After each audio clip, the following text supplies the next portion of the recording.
Ibu nang lapa. Yauri ma, jang kelek puni, jang COVID-19 pandemic asiga mari lenana namjaba Manipuri short film Nasa gi maithong haina mingthon jaba short film asi hayeng 7 salai app ta soidanamki miyamna yengba phambiragani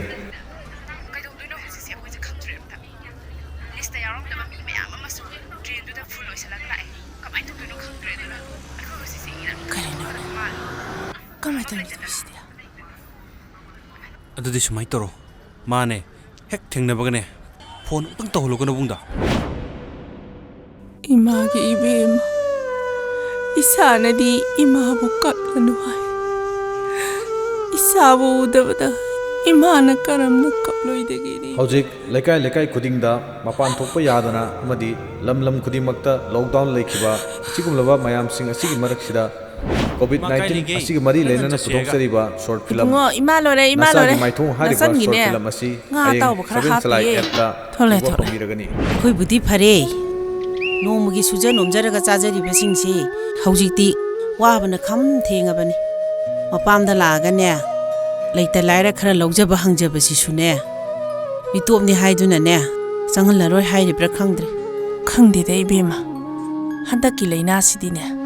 Taibang miyeba ekhoisi. Loina pulap halage haribra khangdi.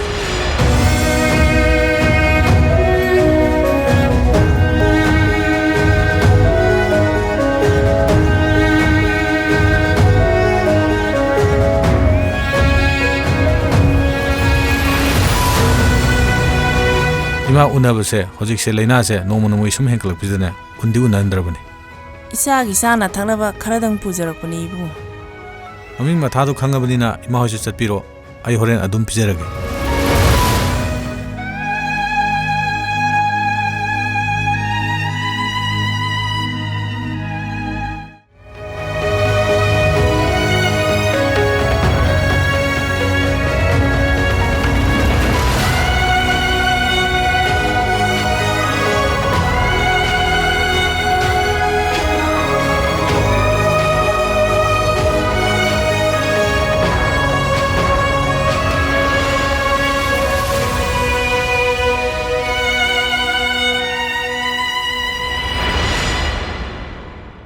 Chaugi magadi anaya yaudiko nungairiko Yaudi Napung sinuwairi.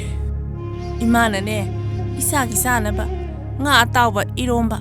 Asa pusu mayama mapuri ye.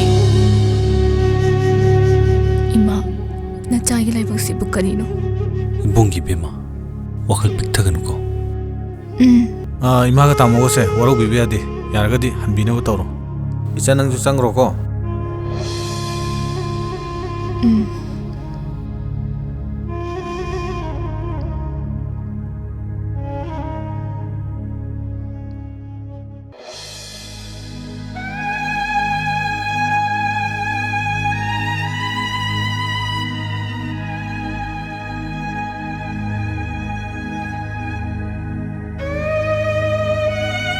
hariba short film asi 7 salai app ta adom soidana yengba phambiragani Manipuri short film Nasa gi maithong only on 7 salai app ima nachagi maithongsi mapung phana uba phangnaba ai nomudi soidana halakigi ko